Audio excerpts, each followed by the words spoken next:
প্রধান সন্দেহভাজন মাহিরকে থানায় নিয়ে যান তার মা। ছাত্রদলের জগন্নাথ বিশ্ববিদ্যালয়ের শাখার নেতা মোহাম্মদ জোবায়েদ হোসেন হত্যাকাণ্ডের ঘটনার প্রধান সন্দেহভাজন মাহির রহমানকে পুলিশের সেপারেট করেছেন তার মা রেখা আক্তার। আজ সোমবার সকালে তিনি নিজেই বংশথালায় গিয়ে ছেলেকে পুলিশের কাছে দিয়ে আসেন বলে তাদের একজন সর্বজন জানিয়েছেন।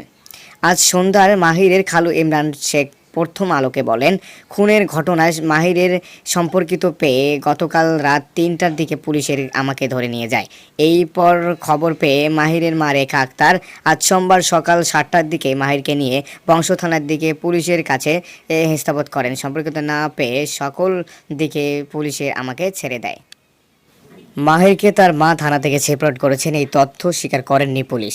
তবে এই হত্যাকাণ্ডের মাহির সহ ৩জনকে গ্রেপ্তার করেছেন বলে পুলিশ জানিয়েছে। পুলিশের লালবাগ বিভাগের অতিরিক্ত উপকমিশনার মোহাম্মদ আমিনুল কবির তসফার প্রথম আলোকে বলেন, আমরা এই হত্যার রহস্য উদ্ধার করছি, শিগগিরই জানা যাবে।